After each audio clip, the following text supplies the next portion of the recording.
بسم اللہ الرحمن الرحیم۔ ناظرین کرام، آج کا ہمارا موضوع ایک مسئلہ کی وضاحت کرنا ہے کہ بعض خطباء اور واعظین ایک روایت بیان کرتے ہیں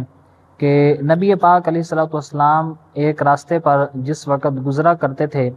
تو ایک عورت جو ہے وہ حضور علیہ السلام پر معاذ اللہ کوڑا پھینکا کرتی تھی۔ جب بھی حضور اس راستے سے گزرتے تو وہ روزانہ جو ہے وہ کوڑا پھینکتی تھی۔ ایک دن جب حضور تشریف لائے اس نے کوڑا نہیں پھینکا تو نبی پاک علیہ السلام نے پوچھا تو لوگوں نے بتایا کہ وہ بیمار ہے۔ تو حضور علیہ السلام اس کے گھر تشریف لے کر گئے، اس کے گھر کی صفائی کی، اس کی بیمار پرسی کی۔ تو وہ یہ دیکھ کر نبی پاک علیہ السلام کا کلمہ پڑھ کے وہ اسلام قبول کر لیتی ہے۔ تو کیا یہ روایت جو ہے وہ محدثین کی نظر میں ثابت ہے یا نہیں؟ تو کیا یہ روایت صحیح ہے یا نہیں؟ تو ناظرین کرام، یہ بات ذہن میں رکھیں کہ محدثین نے اس روایت کے متعلق جو حکم بیان کیا ہے وہ یہ بیان کیا ہے کہ یہ حدیث پاک سیرت کی مستند اور معتبر جتنی بھی کتب ہیں ان میں سے کسی بھی کتاب کے اندر یہ روایت موجود نہیں ہے۔ یعنی آپ نبی پاک علیہ الصلوۃ والسلام کی سیرت کی جتنی بھی معتبر کتابیں اگر اٹھا کر دیکھیں تو ان کتب کے اندر یہ جو روایت ہے وہ سند کے ساتھ موجود نہیں ہے۔ بالخصوص اس کے بارے میں حضرت امام اعظم ابو حنیفہ رحمہ اللہ تعالی علیہ کے بارے میں بھی ایک اس طرح کی روایت بیان کی جاتی ہے کہ بعض لوگوں نے یہ بیان کیا کہ سیدنا امام اعظم ابو حنیفہ پر یہ عورت جو ہے وہ ایک کوڑا پھینکتی تھی۔ تو یہ روایت بھی بعض کتب کے اندر اگرچہ موجود ہے لیکن جو معتبر صحیح سند کے ساتھ کتب ہیں ان کے اندر سیدنا امام اعظم ابو حنیفہ رضی اللہ تعالیٰ عنہ کے متعلق بھی موجود نہیں ہے۔ البتہ بعض جو ہیں وہ ضعیف روایات کی جو کتابیں ہیں ان کے اندر اس طرح کی کوئی بات ملتی ہے۔ البتہ جو علماء کا نبی پاک علیہ الصلوۃ والسلام کے بارے میں جو کوڑا پھینکنے والی روایت ہے اور سیدنا امام اعظم ابو حنیفہ رضی اللہ تعالیٰ عنہ کے متعلق یہ جو روایت ہے یہ کسی بھی محدثین نے اپنی کتابوں کے اندر اس کو ذکر نہیں کیا، بلکہ حضور مفتی اعظم ہند شارح بخاری حضرت علامہ مفتی شریف الحق امجدی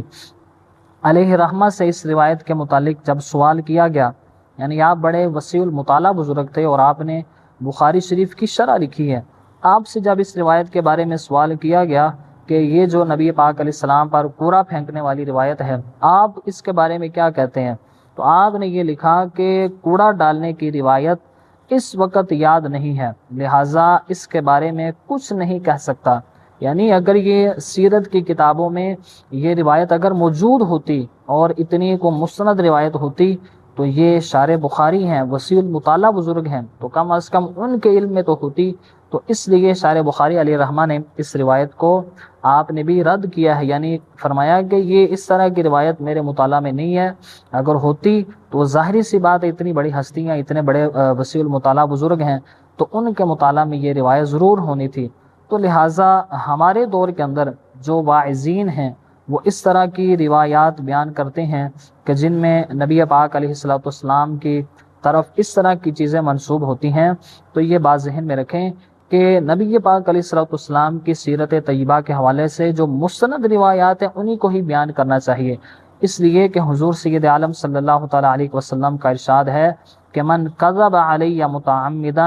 فلیتبوأ مقعدہ من النار، کہ جس شخص نے جان بوجھ کر میری طرف کوئی جھوٹی بات منسوب کی تو نبی پاک علیہ السلام فرماتے ہیں اسے چاہیے کہ اپنا ٹھکانہ جہنم میں بنا لے۔ یعنی جان بوجھ کر حضور کی طرف اس طرح کی بات منسوب کرنا یہ تو جہنم میں ٹھکانہ بنانے کی طرح ہے۔ تو لہٰذا جب کوئی روایت بندے کو صحیح طریقے سے معلوم نہ ہو، اس کی سند اچھے طریقے سے معلوم نہ ہو اور اس کے راویوں پر جو جرح وغیرہ ہے وہ اگر اچھے طریقے سے معلوم نہ ہو تو اس طرح کی روایت جو ہے وہ نبی پاک علیہ الصلوۃ والسلام کی طرف منسوب کر کے بندے کو بیان نہیں کرنی چاہیے۔ اسی طرح حضور سید عالم صلی اللہ تعالیٰ علیہ وسلم نے اس بات کی طرف اشارہ فرماتے ہوئے یہ بھی ارشاد فرمایا ہے کہ کفا بالمرء کذبا